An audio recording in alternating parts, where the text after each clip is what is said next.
Mario Cristobal has landed the top class in the Pac-12 for the past 2 years. He's in good shape for 2022, but of course, June is going to be a pivotal month across the country. We got Mike Black on the line from Oregon's fifth quarter college football site. Mike, how are we doing today? Doing good, and yourself? I am doing just fine. Would ask everyone to like the video, share the videos out on social media, help us build the channel. You enjoy the content, others will as well.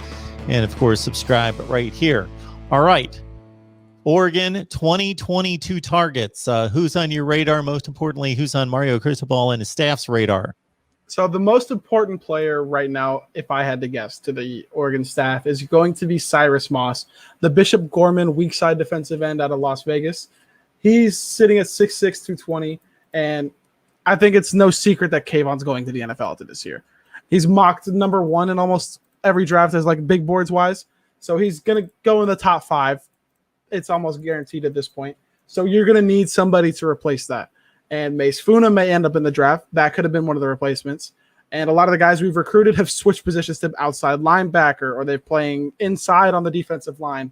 And there's been a lot of rotation with Tim DeRuiter coming in because he likes, like Kayvon is moving to linebacker. So it's a whole shift, and you need somebody to take Kayvon's spot when he's gone. And I think Cyrus Moss is perfect for that, but it's not easy to out-recruit Dabo Sweeney, Dan Mullen, Brian Kelly, and Herm Edwards. So there's a lot of big-name guys on there. I do expect Cyrus Moss to commit next month, sometime in June.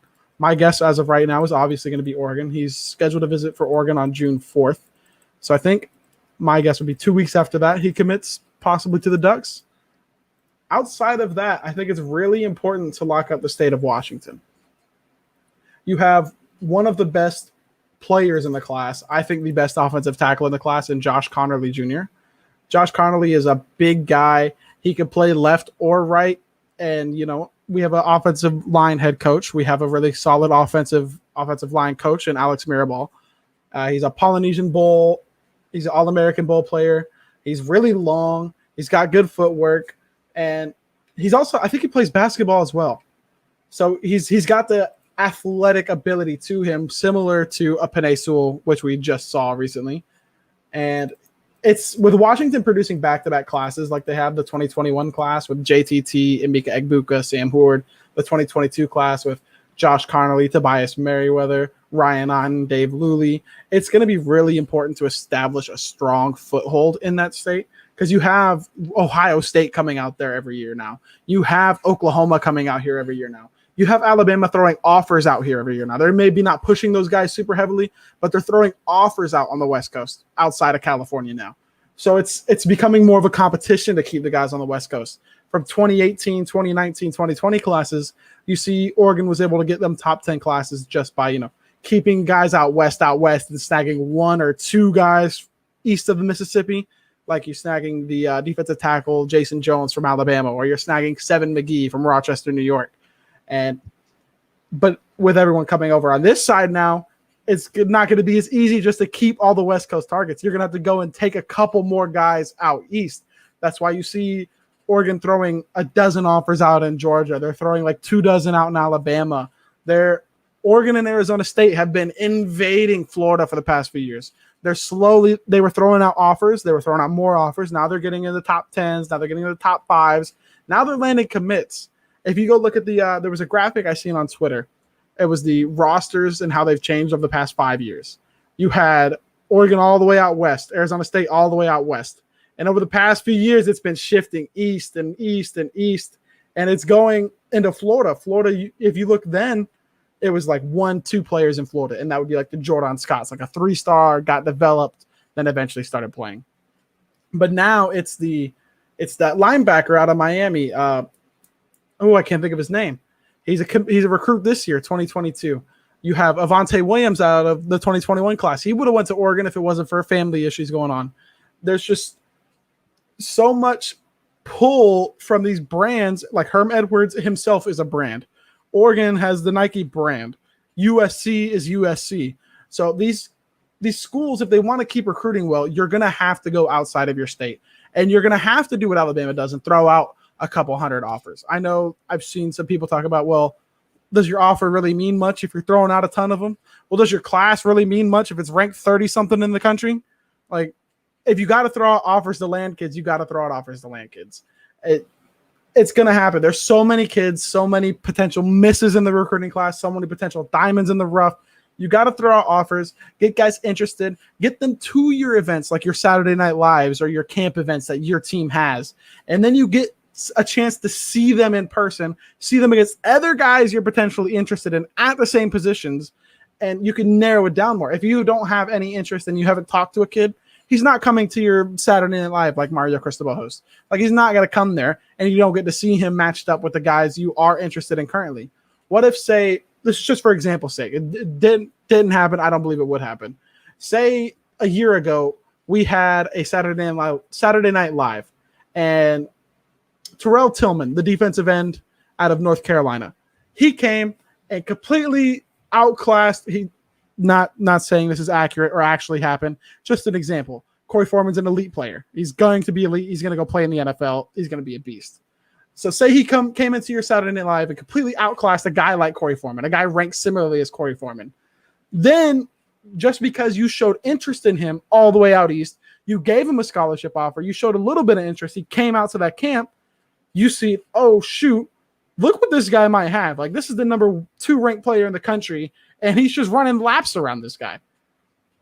So if you're not throwing out these offers, you're not getting a chance to look at all these players, and odds are you're not going to hit as much as you'd like to. Now, yeah, your offer might mean a little more, but at the end of the day, it's all about what you put on the field, not what your offer means to somebody when they get it. It's if they commit or not. If you give out that offer, cool. How many kids can commit to your class? Absolutely. We got Mike Black on the line from Fifth Quarter College Football covering Oregon. And of course, the floodgates are about to open here with the dead period ending at the end of May. All the visitations, the first few weekends of June, and all sorts of news going to be hitting the wire and flying all over the place at the end of June into July. Kevin Coleman's a guy that everybody's high on, but you don't necessarily think Oregon's got a great shot. I think we have an outside chance at him, mainly because a lot of the same teams interested in Coleman are also interested in Evan Stewart. So Evan Stewart and Kevin Coleman's recruitments kind of could play like side to side without being like, they're not a package deal or anything, but their recruitments impact each other. Similar to, I don't know if you're familiar with Johnny Manziel and Marcus Mariota's recruitment. They didn't want to take away from each other. That's why Johnny Manziel ended up going to Texas A&M, because Mariota's best offer was Oregon. Manziel had more offers than Mariota, even though they were similarly ranked out of high school. And they were good friends after some quarterback camps. They didn't want to take away from each other. One went the other way, and that saved space in Oregon's class for Marcus Mariota, which both ended up winning Heisman's, both ended up being great players. But this could be a similar situation. Evan Stewart is a composite 5-star. 247 has him as a 4-star. Same thing for Kevin Coleman.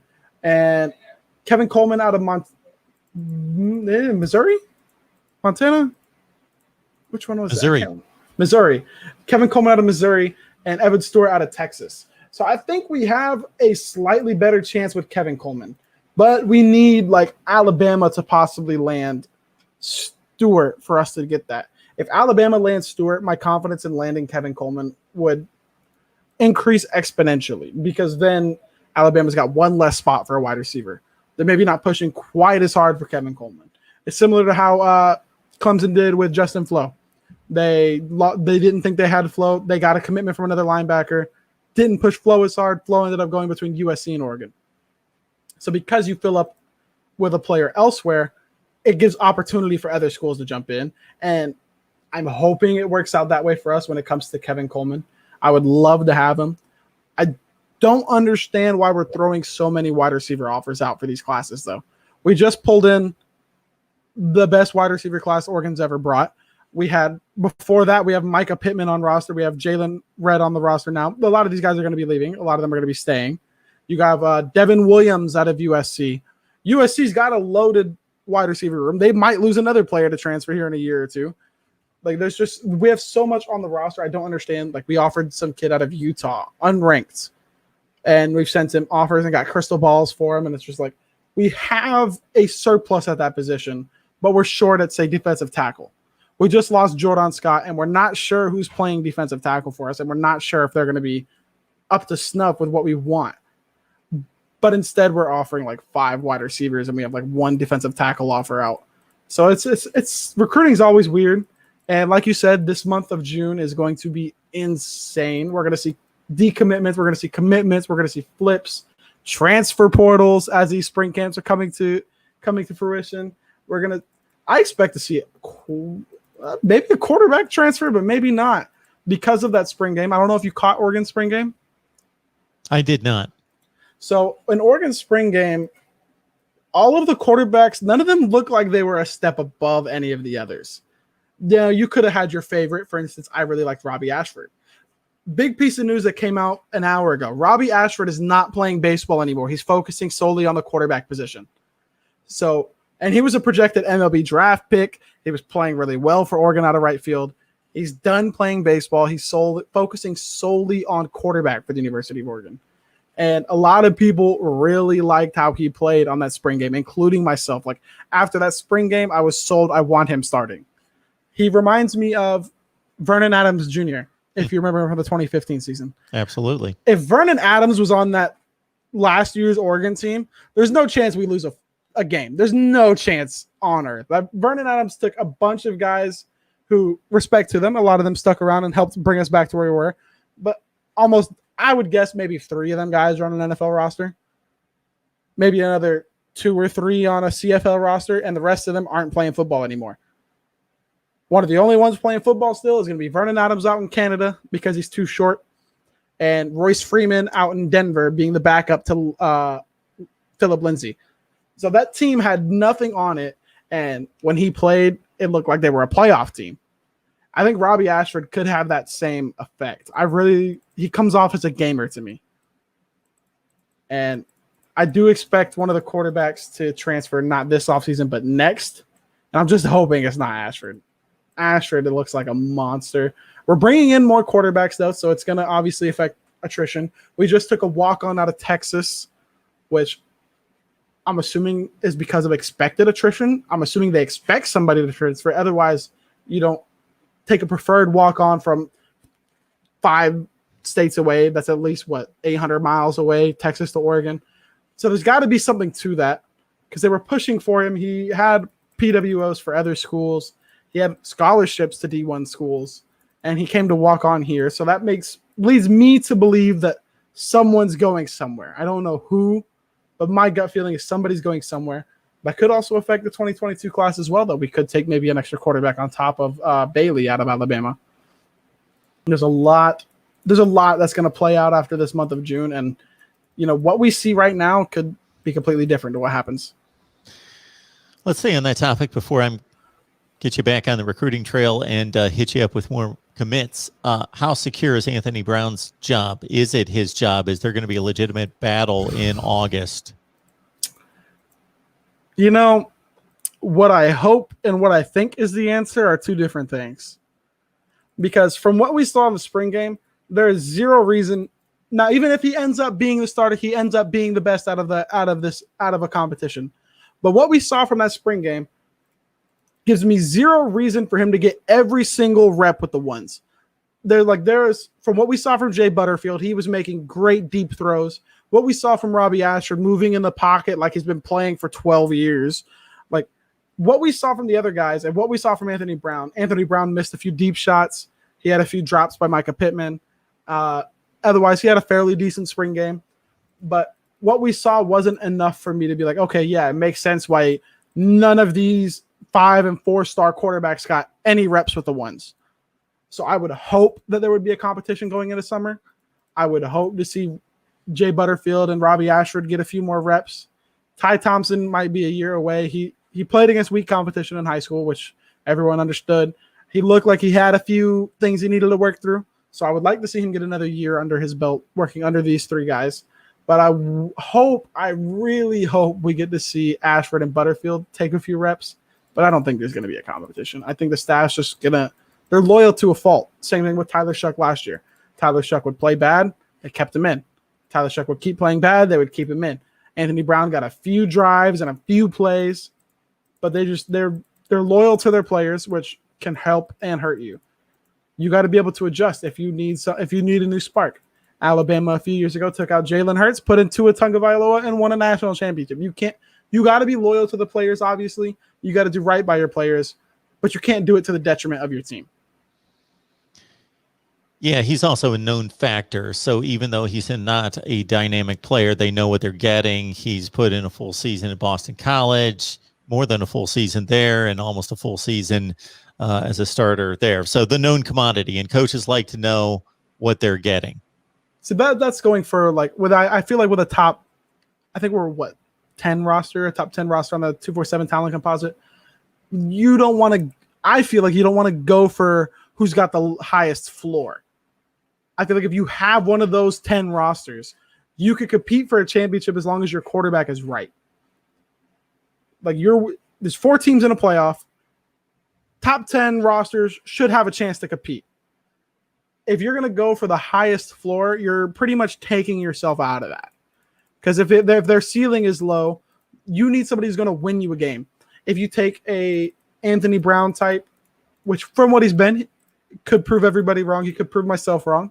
If you take a type like that, like a game manager type who isn't going to put a team on his back but isn't going to make the mistakes at the same time, he might not win you a game over a Clemson and Alabama, Ohio State, and Oklahoma. He might not be the reason you lose it, but he's not going to carry you to that win. He's not going to be the Marcus Mariota. He's not going to be the Tua Tagovailoa. He's not going to be the Baker Mayfield almost pushing Oklahoma over Georgia. So I feel like if you have a top roster, you want to go for the guy who can compete at his best. If you think at his best, can this guy win a playoff game? If the answer is no, then I don't know why he's starting for you. Got Mike Black on the line from Fifth Quarter College Football, covering Oregon football, and back on the recruiting trail for 2022 and what should be just a crazy month of June and throughout the summer. Terrence Brooks is the 10th rated cornerback in the nation out of Texas. Do you think Mario Cristobal and his staff can steal him out of SEC/Big 12 territory? I really like our odds with Terrence Brooks, the 83rd ranked player in the country, playing out of John Paul. A lot of the schools pushing him are Nick Saban again, Dan Mullen again, and you got Texas and Steve Sarkisian again. So it's been a common pattern of who we're recruiting against for these top players. This one I would think includes Jimbo Fisher, with which you have that whole 2014 mishup of Jimbo Fisher versus Mark Helfrich. And I think Mario Cristobal, I think he's going to pull in Terrence Brooks. I think Terrence Brooks is going to take over for Mykael Wright. I think Mykael Wright declares for the draft. Terrence Brooks, he's a really twitchy defender, really fast. I think he ran like a sub 11.3, 100 meter. He's insanely fast. And his team was 10-3, and I think they were runner-up in the playoff bracket. But that's a private school as well, so the level of competition also isn't going to be as high as it, but it's also Texas. So a private school in Texas is going to be like one of the top schools in New Mexico. It's going to be like one of the top schools in Arizona, although Arizona's improving as well. But I'm not too worried about the competition he plays. He's really twitchy, fast defender. I think with the right coach, he could be the best corner in college football. I know he's ranked 10th in the composite, but I think he could end up being the best quarterback in college football. We have Rod Chance pushing him, which is our corners coach, and I think we close that out. I think we're going to land him. Alabama was pushing him hard, and they were the favorite until Steve Sarkisian went to Texas. So that involved Texas. That's got Alabama there, and I think it gave us more of a chance to push in there and take him. Because I wasn't hearing much about him until recently. Until, it's like, okay, hey, how about this kid, this corner in Texas? He's 5'11", he's really fast, and I think we land him. I'm fairly confident we land him. If I had to go 1 to 10, I'm at about a 6 that we can get him right now. Mike, is there anybody else we need to hit on for 22? Yes, an overseas player. What is his last name? It was like SUA or something like that. He's another defensive end, but I think he moves to inside defensive line. He's really solid. Anae White is somebody we were pushing for hard. I think with Cyrus Moss coming towards Oregon, I think he's going to end up going to Alabama or Florida. But Anae White could be a guy that come June, if Cyrus Moss ends up somewhere else, Anae White could end up at Oregon. So like we said, with what's going on in June, there's a lot of guys that's like, okay, we're going after this guy. but then this guy's the backup. Like it's fairly obvious who they want. And I really think Jaden Ott is going to be important. Jaden Ott was at one point committed to Oregon, if I'm not mistaken, out of Bishop Gorman as well. He's the 23rd ranked running back in the composite. It's pretty much quiet on that front. I don't know if he's visiting anyone anytime soon, but I haven't heard anything on him. He's really small, but he's got the frame to add size. Like he doesn't look like he can't get big. He's not Seven McGee, can't get any bigger than he is. Like he looks like he can grow into it. And Jaden Ott is a guy I think ends up coming to Oregon. I don't know how he gets there, and I don't know if it's in June or if it's right before signing day or if it's something that pushes really late, like a Chris Steele recruitment. Something where it's like, okay, he doesn't know truly where he wants to go. He could end up at one place. It's like, I don't know about this, end up somewhere else. Or a Avonte Williams recruitment. Wanted to go to Oregon, something pulls him somewhere else. Jaden Ott is really huge, and I'm hoping personally that we can start pushing for a 2023 recruit, which would be Cormani McLean out of Lake Gibson. He hasn't gotten an offer. He's gotten a scout look. I've heard a few minor rumblings about him, and that's an area I'm in. So the minute I heard that, I was excited. Cormani is an elite cornerback, likely ends up at Alabama. But the more we push southeast, there's just so many more options. And once these visits start coming, I think we'll get a better look at what's going on. Josh Connerly Jr. is going to be probably the best commitment we land here in the next month or so. Good stuff from Mike Black, fifth quarter college football covering Oregon. And let's step it back to 21. And the guy that's arguably the number one player in the country who still has yet to commit, JT Tuimoloau. And there's 4 teams in the mix. You think there might be 5? Yeah, so I know everyone's always thought it's been Alabama, Ohio State, Oregon, and Washington. And from everything that I've seen, I think USC might have gotten into the mix there. USC has been pushing.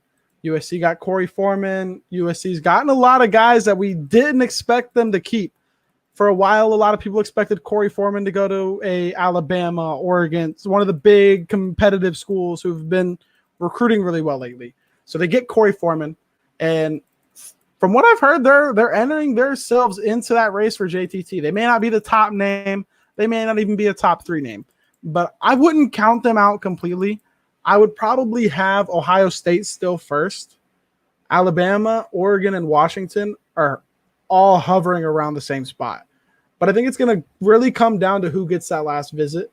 And I think a real key is going to be if he decides to visit Ohio State for the Oregon game.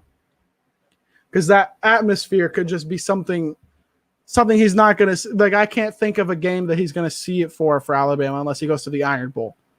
But that's towards the end of the year. He's got to commit way before then. Obviously, he's got to commit by July 1st. But at the same time, it's just I find it hard to see him going anywhere that's not Ohio State. I think Ryan Day is going to snag him up. I wouldn't count out any of the other schools. It would depend on the visits.